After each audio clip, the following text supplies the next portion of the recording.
Have you ever looked at the beauty and intricacies of an animal, bird, or fish, and asked yourself, could this really have been created through a process of evolution? Could time plus chance come together and give us all the beauty we see in the world? Hi, I'm David Hames, and in the next few minutes, we're going to take a close look at some animals that are going to shatter that very idea.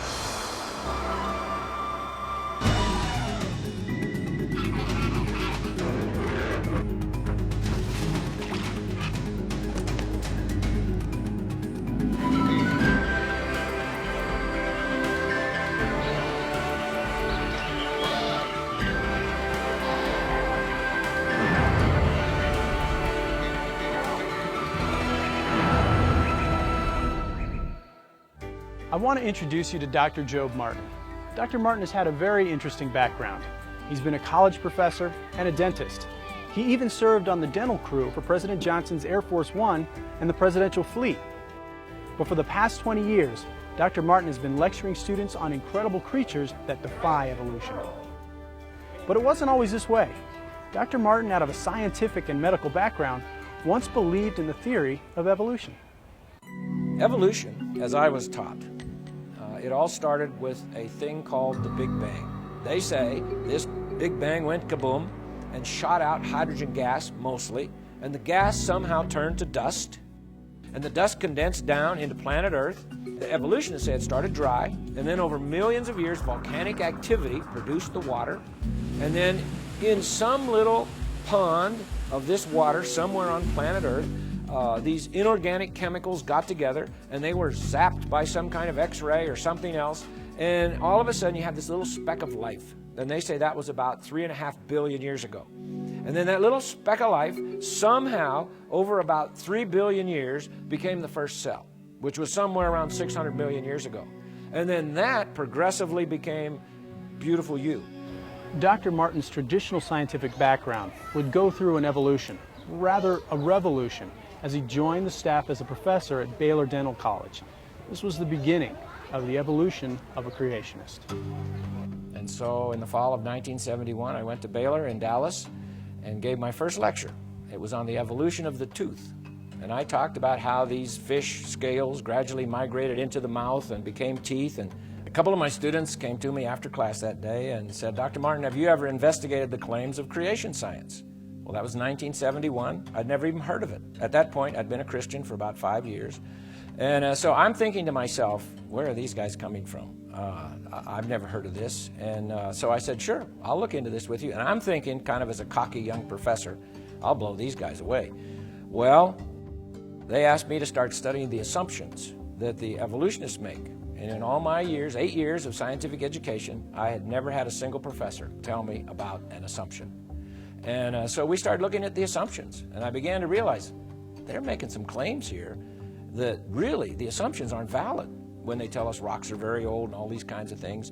And then they asked me to start studying some animals and see if I thought that animal could evolve. Well, the first thing that we really studied together was this little bug called a bombardier beetle. And this little insect, it's about a ½ inch long, and it mixes chemicals that explode. So I began to think, okay, now how would that evolve? Let's say if evolution is true and you're evolving along here and you don't have a defense mechanism, because that is the defense mechanism of the bug. So if evolution is true, it had to somehow evolve that. So let's say it's coming along here. Well, the first time it evolves the explosion, what does it do to the bug? Boom, you just splattered your bug, okay? So splattered bug pieces don't evolve. So I thought, well, how could this have happened? Well, it doesn't blow itself up. It has another little factory inside itself that manufactures chemicals. A chemical acts as a catalyst so that when you squirt that chemical in with these other chemicals that are like in neutral, you get your explosion. Well, the first time it manufactured that little chemical, here it goes again, blew itself up again. But it doesn't. Why? Well, because it has like an asbestos-lined firing chamber. And even then it would blow itself up if it didn't have somewhere for the explosion to go. So it has like twin tail tubes. And it can aim these tail tubes all the way up, out the side, out the front. Let's say a spider is coming up toward its side and it doesn't have time to turn around and shoot. It can just take its little gun turret, aim it out there and shoot. The explosion on this little bug, all you hear, if you're listening as a human, you hear this pop. But scientists have now put that explosion in slow motion. And it's like about 1,000 sequential little explosions, but they're so fast, all we hear is one pop. And so you think, well, now, why would that be? Well, that was a curious thing for the scientists that study this little bug. A lot of them are at Cornell University, some other places. And what they discovered was that if it was just one big pop, the little bug, if he's shooting like a spider, let's say over here, and he goes room, bang, and shoots it, he's going to pop himself right out of there. It's like lighting a burner on a jet engine. So he's out of there. But as long as it is a sequential explosion with his little legs, he can hang on. How would evolution explain a sequential explosion? This little bug messes with all the theories of evolution. There is no way a slow, gradual process is going to produce this bug. There's no way even the newest theories of evolution, like punctuated equilibria, which means evolution happens very fast. Well, there's no way that will explain this little bug. I began to realize, how could this particular little animal, for instance, evolve? It needed all of its parts. It needed everything there all at once, or you just don't have the animal. And my stomach started to churn, if I really want to be honest. And my wife would tell you, my stomach churned for 5 years. It took a 5-year struggle for me to begin to flip the way I think, from thinking in an evolutionary way to thinking in more this animal or little creature, little bug, whatever, was created fully formed, just like it is, because that went against everything I'd ever learned. Did you know the world's strongest animal is actually the beetle? In fact, in one test, the rhinoceros beetle carried over 850 times its own weight on its back. That would be like me trying to carry 130,000 pounds. I don't think so. Now let's take a look at the world's tallest animal. The bull giraffe is about 18 feet tall. In order to get blood up that long, skinny neck against gravity, the bull giraffe has to have a powerful pump, and that's his heart.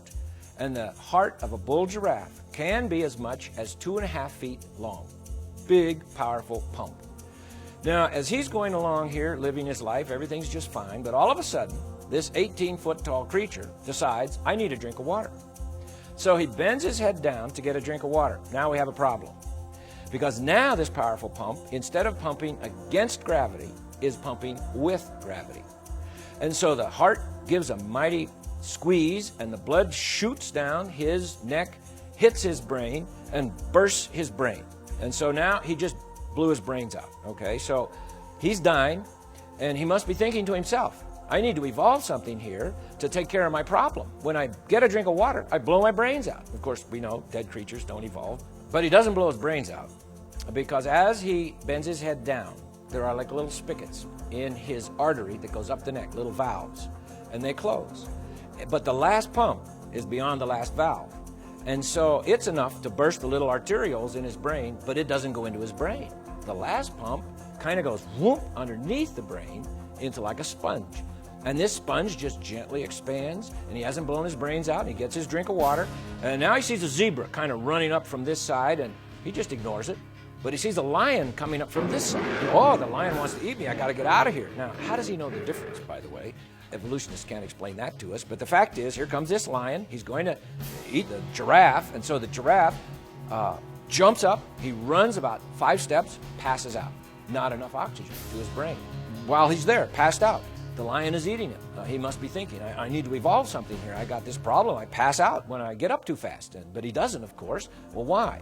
Well, because God made him so that when he begins to bring his head up, the little spigots, the little valves in the artery open. The sponge under the brain gently squeezes that last little pump of oxygenated blood up into his brain. There are little valves in the vein that goes down the neck. They close, and by the time he's up and running, everything is fine. His blood pressure is fine, and he does just fine. Well, how would that evolve? He needs all of those parts, all there, all at the same time, all at once, or he's dead. And so I think the giraffe is another example of a designer. He needed a designer to design him just like he is. The tallest giraffe known was named George. He resided at the Chester Zoo in England. George was 20 feet tall to the tips of his horns, which are actually called ossicones. Here's another interesting giraffe fact. Giraffes have no vocal cords. Now here's a bird you'll see around your house, but after taking a closer look at it, you might find it unbelievable. The woodpecker is a very special little bird. The beak of a woodpecker is like industrial strength. It is stronger than other birds' beaks. He has special feet. Most birds have 3 toes out the front, 1 toe out the back. Woodpecker has 2 toes out the front, 2 toes out the back, and that's so he can climb around on a tree trunk, a vertical tree trunk, right side up, upside down, sideways. He can crawl any way he wants to. He has special tail feathers. His tail feathers are different than other birds' tail feathers. They're more resilient, they're spongy, and they're very strong and tough because he tripods himself with his 2 feet and his tail feathers so that he grabs a hold of that tree, fans out his tail feathers, and then bangs his head into the tree. Now, you would think that a woodpecker would go home every night and say to Mrs. Woodpecker, "Oh, I got this headache. I was banging my head on a tree all day." But he doesn't. Why? Well, because God made him with special equipment. For instance, between his beak and his skull, there's a piece of cartilage. It acts as a shock absorber. His skull is the thickest bone per body weight of any creature. As a matter of fact, brain surgeons study the brains of woodpeckers, how they're hooked in there and everything, to help them with like trauma people in accidents, that they need to put their brains back in there. And so they study woodpeckers. The woodpecker, with his strong skull and his shock absorber and his strong beak and his tail feathers and his feet, he's all ready to go except for one thing. Once he drills his hole, he's got to get that bug out of the tree because that's lunch. All right, well, how's he going to do that? Well, most birds, their tongue goes right to the tip of the beak. A woodpecker's tongue goes as much as 10 inches out of his beak. Now why? Well, because he's going to drill the hole, find the bug tunnel down in the tree, stick his tongue down in the tunnel, and drag the bug out. Now you would have to say, could I stick my tongue down a hole in a tree and drag a bug out? Of course not. Well, how does the woodpecker do that? Well, God made the woodpecker with little barbs on the tip of his tongue. And he will literally stab that bug larva down in there because it doesn't want to come out. But in case that's not enough, he has a little glue factory in his tongue that manufactures exactly, precisely the right glue to stick to the bug, but it doesn't stick to his beak. And so he pulls that bug into his mouth. Now we have a problem, if evolution is true. Let's say over hundreds of thousands of years, this woodpecker got all this equipment, and then he glues his tongue to a bug, and he swallows the bug. What just happened to his tongue? He just swallowed his tongue. You know, he dies, he just strangled himself, okay? But he doesn't. Why? Well, because as he brings the bug into his mouth, he has another little factory that manufactures the solvent to dissolve the glue. So he dissolves the glue, loosens up the bug, swallows the bug. God made him that way. Woodpeckers, when they peck, they open their eyes between each peck, and they aim their beak, they focus, they aim their beak, they close their eyes, and then they hit the tree. So you hear a woodpecker out there, he's going, drr, drr. Every time you hear that, drr, in between each peck, he opens his eyes, focuses, aims his beak, hits the tree. Why? Well, they used to think it was just to keep the wood chips out. But now the scientists have measured the force of the impact of the woodpecker's head against the tree, and the force is so great that if he did not close his eyes, he would pop his eyeballs out. So I would say, have you ever seen a blind woodpecker? No, they never miss. They never miss, okay? Now, one special woodpecker, the European green woodpecker. I think he's unique in all the animal kingdom. I don't know for sure, but I think he might be. His tongue is different than any other tongue, as far as I know. Our tongue starts in the back of our throat, comes up and out the front. His tongue starts in the back of his throat, goes down the throat, comes out the back of his neck, up over the top of his head. It's under the skin, comes out a little hole between his eyes, goes in one of his nostrils, and then comes out of his beak. And you would have to say, now how does that evolve? I've asked evolutionists that question. I've said, now you tell me, how and where did that tongue come from? They don't have a clue. They can't tell me. I'm saying, well, you're telling me that this bird evolved from some other creature, but there's no other creature that we know of with a tongue like that. How did that happen? They don't have any idea. So what could I say as a creationist? I would say God made that little woodpecker, and I think he made that woodpecker to challenge the evolutionary community. Because as they study that little bird, they know there is no way this little thing could evolve. But it goes right back to that Romans 1 passage, that as men study the creation, it says they study what God has made. Because they are unrighteous, they will suppress evidence. They will hold back evidence. And I think that's exactly what happened. I think there are very bright people who study science and do a good job of it. But all of a sudden they get to a point where they have to decide, did this thing happen over long periods of time somehow? Or, boy, it sure looks like it could have happened just bang, just like it is.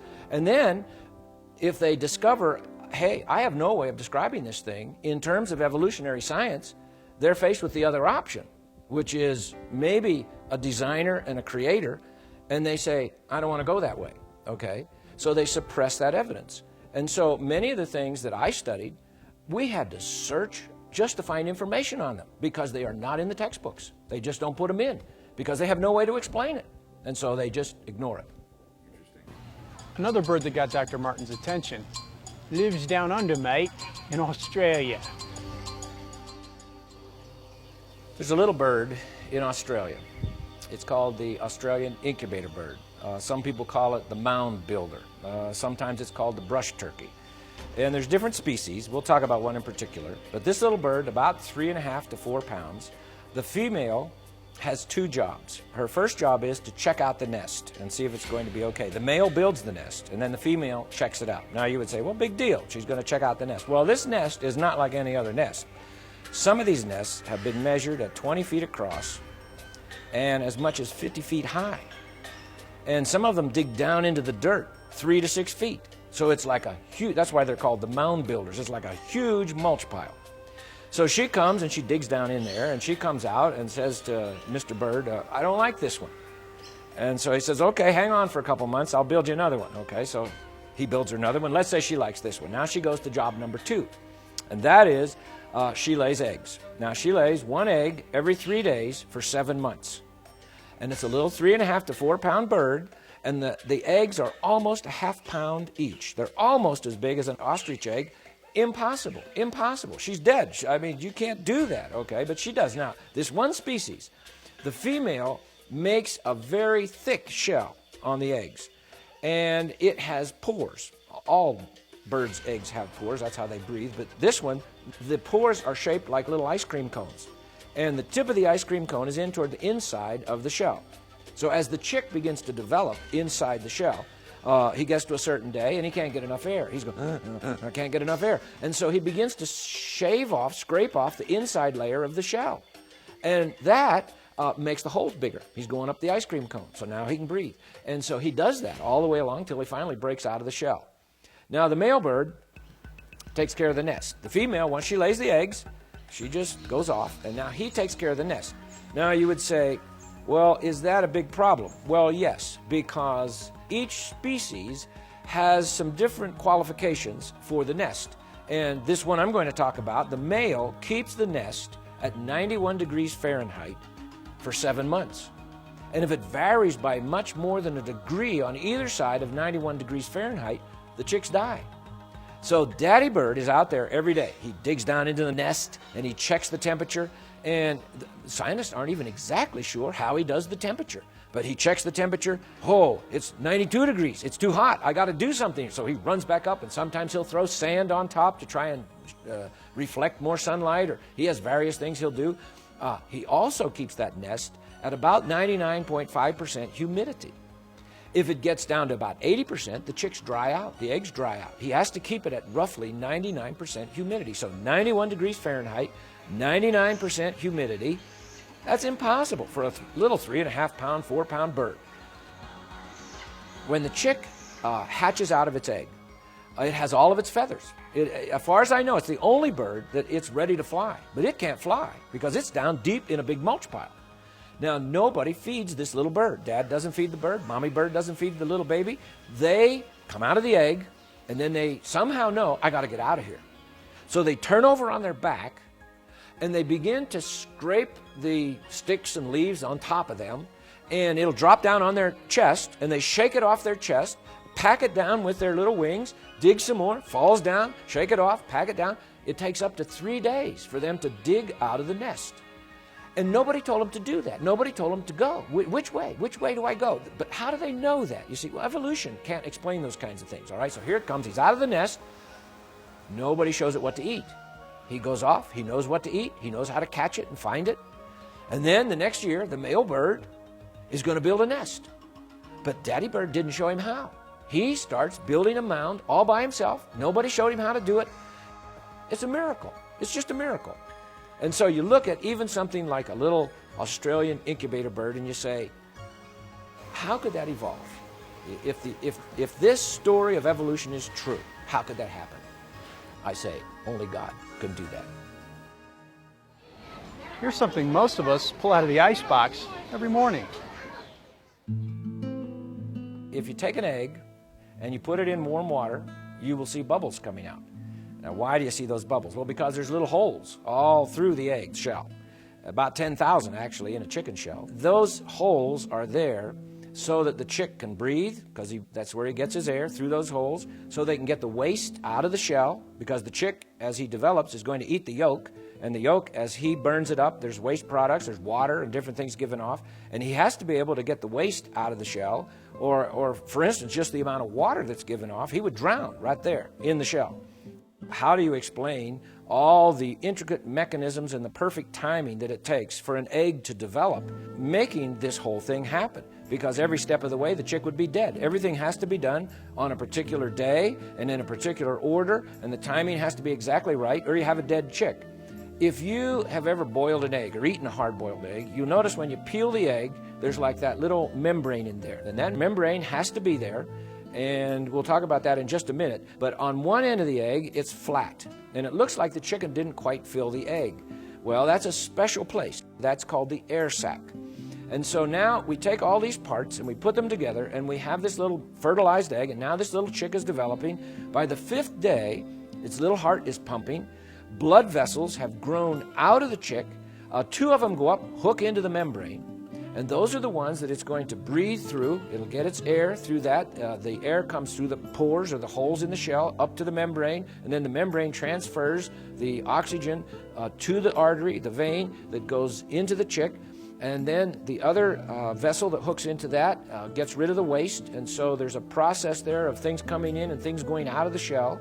2 more blood vessels hook into the yolk, and that's the way the chick eats. And as he lives in this shell, he begins to get to where he's too big and he can't get enough air, and it's now the 19th day. Now, during this time, he has grown a little tooth on top of his beak. It's called the egg tooth. Now, most of us grow our teeth inside our mouth, not on our beak, but the little chick has this little egg tooth. And on the 19th day, he takes that and he pokes a little hole into that flat end of the egg where the air is. That's called the air sac. And now he has 6 hours to breathe. Now, if we're swimming and we're on the bottom of the swimming pool and we've run out of air and we get up to the top and I just made it. We usually just sit there and lean there and get some good air and breathe a while. Well, not the chick, because if he got into that air sac, I mean, he's going, I can't get enough air, and he pecks into that on the 19th day, not one day sooner or one day later or it's dead. It's the 19th day, goes into that sac. Now he's got 6 hours. Now, is he going to just sit there and breathe that air, or is he going to say, I need to do something else with this air, which is what he says. I've got to get a little hole and use this 6 hours of air. I got 6 hours to peck a little hole through the shell. And now he breathes from the 19th to the 21st day through this little hole in the shell. On the 21st day, that's the day he breaks out of the shell. Now, in the meantime, the systems that hook into the membrane and the systems that hook into the yolk, all of those little vessels, they begin to disattach or detach themselves.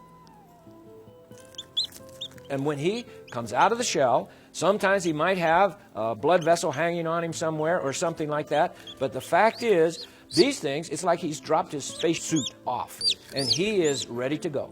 And so he comes out of that shell on the 21st day, but every single step along the way had to have perfect timing. It had to be done exactly right. And when he comes out, he's a discrete entity. There's no mistake. This is a chick. All we see in all of nature, in the fossil record and in living creatures, is just discrete, identifiable. We can label them. That's a cow. That's a chicken.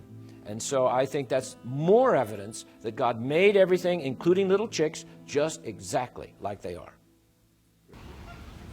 Wow. Breakfast is not going to look the same. Did you know in an official test at the University of Missouri, chicken number 2988 laid 371 of these things in just a year? That's a lot of eggs.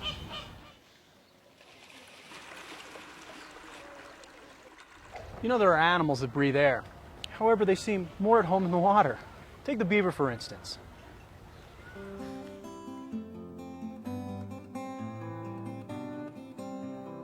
The beaver is amazing because it's an engineer. They build their beaver dams with engineering skill. As a matter of fact, engineers study beaver dams to see how to build strength into a dam and to see how to channel water. It's like the beaver knows all this. And so our engineers go to college and they study what the beaver. It's like the brain surgeons studying the woodpecker. It's like God gave us examples in His creation of how to do things right. Well, anyway, a beaver builds his house, and he usually has a couple of entrances coming in under the water, and he makes his house in such a way that the bad gases that build up in there can escape. Oxygen can come in, but he builds it in such a way that it will stay dry in there. And so they can have little baby beavers in there, and they have a nice, dry, clean place to be. He will store food in the bottom of the stream or the river, and that means he has to be underwater frequently. Well, in the winter, where most beavers live, it gets very cold. Has God made a provision for that? Oh, yes, He sure has. A beaver goes underwater. He has like transparent eyelids, water goggles.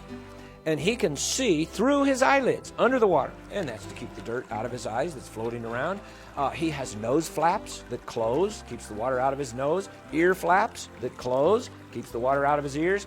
He has a special thing that I like. He has fur-lined flaps in the back of his mouth that cover his throat and his molars, his big teeth in the back. Now, his front teeth, they must not be sensitive, because those are the ones that he uses to chew down and chew through the trees, and they wear down, and they keep growing, and he'll wear them off, they keep growing, and so they must not be sensitive, but his back teeth are. And so God made him little fur-lined flaps to protect them from the cold ice water in the wintertime. And then you think about the way a beaver swims, and he can take a branch that has a load, a drag on it, and he can swim across even a stream with a current, and he wants to come over here, but he's over here, and there's a current, and he's dragging a branch, and he can go right straight across there. He'll compensate. So he's making mathematical calculations, and he is figuring out what kind of rudder action he needs with his tail to compensate for the drag and for the current in the stream, and he gets to where he wants to go every single time. I don't think evolution has an explanation for that, but I think my God does. Another animal is the duck-billed platypus. And this animal is fascinating. It's similar to a beaver in that it spends a lot of its time in water, has webbed feet, and lays eggs. Kind of strange for a mammal. But anyway, the thing that is fascinating is the way it finds its food. A platypus eats little tiny shrimp that it finds under the water. But when it goes in the water, unlike the beaver, which has clear eyelids, the platypus closes his eyes. He has nose flaps that close, so he's not seeing anything, he's not smelling anything. So how does he find the shrimp? He has inside of himself a mechanism that detects the electrical impulses in the tail of the shrimp between the muscle and the nerve. When the nerve sends an impulse to the muscle, there's a tiny little electrical impulse, and the platypus reads that electrical impulse, and that is what leads it to its food. They have done experiments where they have put dead shrimp in a tank with flashlight batteries, and the platypus will go to the flashlight battery because there's an electrical current there. So he finds his food by reading the electrical currents, those tiny little electrical currents. That's a miracle, absolute miracle. I don't know about you, but I am no fan of spiders, which gets me thinking, how could something so creepy and crawly be incredible?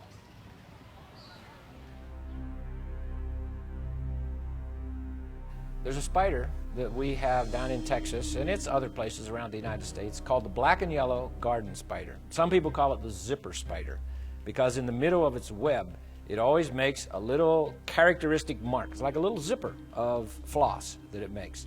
And this spider is just amazing. We raised some of these spiders. We don't raise them, they just grow there at our house. And so we watch them, and we feed them things like grasshoppers and crickets. And they have 7 different kinds of webbing that they make. They make a certain kind of webbing that is not sticky. And that is what they will run out on their web to catch a little bug. They have another kind of webbing that is sticky, that catches the bugs. And these webs are not small. A garden spider, a full-grown female spider, probably has a web about 2 feet across. She's going to be, about 2.5 inches across. And they'll do interesting things. If you get up very close to them, when they're just quietly sitting there on their web, sometimes they will start making their web shake like a trampoline. It'll come out at you. And they're saying, get away from me, I don't want you near me. But then when they catch a bug, they'll run out and they'll catch this bug and they shoot sheets of webbing, and they'll spin that bug around and shoot sheets out, not just little fine strands. And I think that's fascinating how they can control that. They know, I need a sheet of webbing for this job, whereas I need a strand of webbing for this job. I need a strand of sticky webbing for this job. They know what they want to do. Some of them, after they're born, the little spiderlings, and as a matter of fact, the female will put 30 to 55 eggs in her little egg sac. Another interesting thing, she makes this egg sac out of different kinds of webbing, and she'll spin this little sac, and then she wraps it with a flossy kind of webbing, and ultimately she'll spin almost a tannish brown color webbing. So she even has different colors of webbing, but she fills this egg. You'd think she'd fill it from the top. She fills it from the bottom. She goes under it and puts her eggs up in it, and then each egg she will dust with like a fine powdery dust, which is another little factory she has in herself so that the eggs don't stick to each other. And she'll push all those eggs up in there and then seal the bottom. And sometimes she'll do this in the fall. And we have one of these at our house right now that's sitting there, and next spring the eggs will hatch out. So it sits there all winter long. And so sometimes these little spiders, when they hatch out, they decide, I think I want to go to Acapulco. I don't know what they think, but they'll come out and they'll shoot out streamers of webbing and wait for the wind to catch it. And then they'll let go of the web, and the wind picks them up. And people have found these spiders as much as 15,000 feet up in the air. They have traced them 1,500 miles flying. I think that's fascinating. How does a spider decide, today I'm going to take a trip? I'm going to throw out the webbing, and I think I need to go somewhere else. But that's how they spread themselves around. And another interesting thing is, as they grow, their shell doesn't grow. They have like an outside shell. So they have to get out of there. And if they don't, they die. Well, how are they going to get out? Well, they have a little factory inside themselves that makes precisely the right fluid. It's called molting fluid, so that they can, on a certain day, they squirt this molting fluid in a certain place on their shell. It has to be the right place, and it dissolves the shell and makes like a little trap door. And so they can push that little trap door up, crawl out of that shell, and then they start growing a new one. And they molt several times as they're growing. Well, you would say, now, let me think a minute. If evolution is true, how would a spider be able to develop this little factory to make the molting fluid so that it can dissolve the shell? So it has to be the right fluid, so it will be the right thing to dissolve the shell, but it has to dissolve it in the right place or it still can't get out. And all of that has to happen on exactly the right day or the spider dies inside the shell. So, survival of the fittest. We should not have black and yellow garden spiders. Now, some people see those big spiders and they like to squash them. And I say, let those little things live. They eat other harmful bugs and different kinds of things, and they're a pretty spider, and they're fun to watch. And so God has made His creatures and His creation so that we will study it, and study it carefully. And then the whole idea is, as we study it, we will give Him thanks and give Him glory. And I think that's how we ought to study the things that God has made. Maybe spiders aren't so bad after all. How come I didn't learn any of this in school? I have some more studying to do. Down in southwest United States of America, we have different kinds of lizards, and a couple of those are very interesting. One of them, called the gecko lizard, has some very special characteristics. Its feet. Now, if you have a little pet gecko lizard, and they're friendly little things, you can watch that. It'll run right across your ceiling. You could have a ceiling made of glass, and it'll just run right across the ceiling. It doesn't fall off. Gravity does not pull it off. And so the scientists, for many years, they just didn't know what makes that lizard be able to stick like it does. So they took its feet, which are a special kind of feet, and they magnified the feet. And they discovered on these feet there are like little hairs, little tufts of hairs. And so they thought, well, that's not enough. And that was with 2,000 magnifications. And they said, well, that's not enough. There's something else here. So they put it under phase electron microscope, these little hairs, and they kept magnifying them and magnifying them. They got up to 35,000 magnifications, and all of a sudden, there was the answer. All over these little hairs are tiny little suction cups. But you have to magnify them 35,000 times just to see the suction cup. Now, these suction cups are so powerful that if the foot was not made in a special way, when that gecko, let's say, put his foot up against the ceiling, it would just suck it right up against there, and he's stuck. He's not moving. So his foot had to be made in such a way that he can use other parts of his foot to pop loose those suction cups.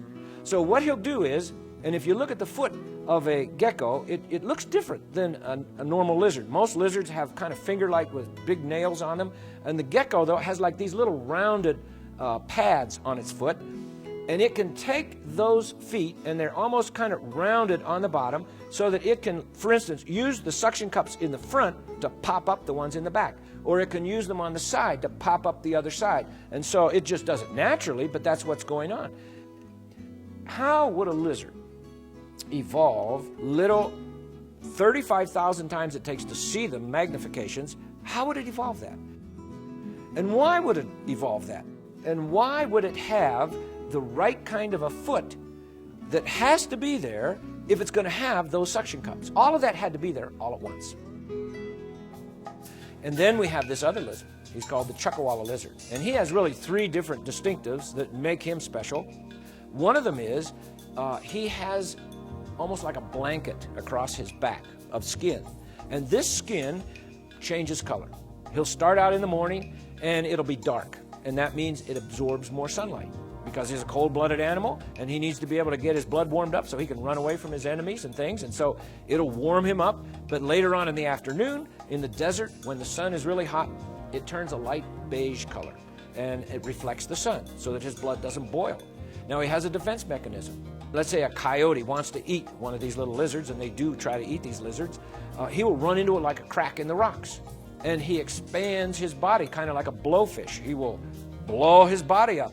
And he's now stuck in there, and they can't get him out. There's no way to pull it out of there. It just kind of conforms to the cracks in there, his defense mechanism. But the thing I like about the Chuckawalla lizard is his desalination factory. Now that means he has too much salt in his blood. Why? Well, because he lives in the desert and there's no water, so he doesn't have anything to drink. So as he eats plants and little animals, little insects, he begins to build up salt. And as the salt builds up, it's enough to kill him. Now, when does he know he has too much salt? Well, when he gets too much salt, what does that do? It kills him. So survival of the fittest. You see, he's out of here, but he's not. Why?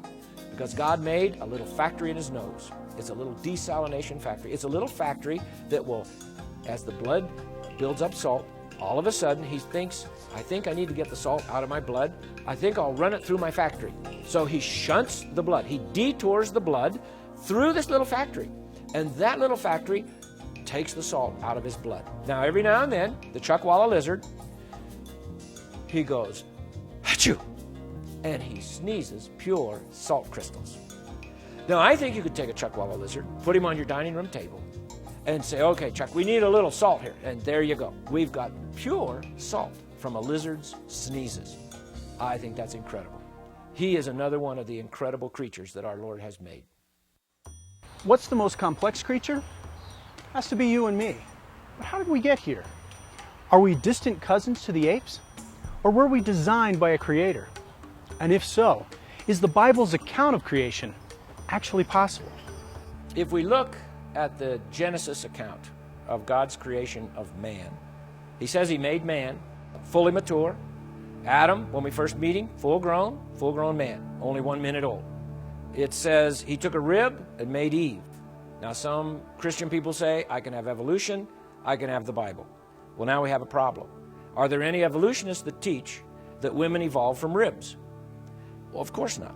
But that's what the Bible says. It says God took a rib and made Eve. Now, when Adam wakes up from his anesthetic and sees Eve, she's full grown. She's 2 seconds old, but she's full grown. If we believe the biblical account, We have to believe God will create full-grown creatures, of which man is one of those creatures. I might add, can our Creator do that kind of thing? The Bible tells us in 3 places Jesus is the Creator. Colossians 1, Hebrews 1, John 1. So Jesus is the Creator. Well, then He created man full-grown, had the appearance of age. He was fully mature. Woman, full-grown, fully mature. Trees, full-grown. Peaches on them. Eve could have eaten a peach. Adam, how long does it take to grow a peach like that? 3 days, Eve. Well, that can't be. Yes, God made the tree with the right fruit 3 days ago. If we're going to believe the creation account, as Genesis puts it, we have to believe that. Now, did Jesus the Creator have the ability to do that? Well, what are His miracles? His first miracle, John 2, turns water into wine. He used 6 water pots, it says in John chapter 2, and when the head waiter tasted that water, he said, well, this is the best wine. Well, how do you make good wine? We have to age it. Well, how old is it? 1 minute old. How many water pots? 6. How many days in the creation week? 6. Creation with the appearance of age in Genesis 1. Creation of wine with the appearance of age in John chapter 2. I don't think that's an accident. Now, how did He make man? Well, let's just think about our ear. First of all, you look at a human ear and you think, that's a strange thing. I mean, we have these things that are here, and then you look at the animals, and they all have ears, and yet not all animals do. Many animals hear without ears, but we have ears. Now, the human eardrum is just a marvel. It moves such a small amount that you really can't measure it.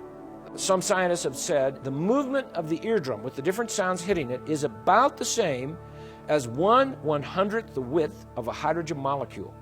That's one of the smallest molecules. So that little teeny bit of movement can tell the difference between a trumpet, a bass drum, your mother telling you to go make your bed, your daddy telling you you can't have the car tonight because you didn't get in on time last night. And that little bit of movement differentiates between all those different sounds and then goes right into our brain, and our brain tells us, this is Mama talking, this is Daddy speaking, this is the symphony orchestra, and we can hear music. We can hear someone say, I love you, which we all love to hear. How? With just not even the width of a hydrogen molecule of movement. That's a miracle. That's a miracle. And that's right there inside of our head. Our eye, same kind of a thing. I mean, scientists have not been able to duplicate what our eye does. They cannot make a lens on a camera, and I imagine photographers would like to have a lens like that it sees clearly far away, it sees clearly up close. If we're talking a good eye, not one that has pathology or it needs glasses. The eye is constantly, it's like this. It's vibrating all the time. And yet the images that we see, they aren't doing this. They are steady.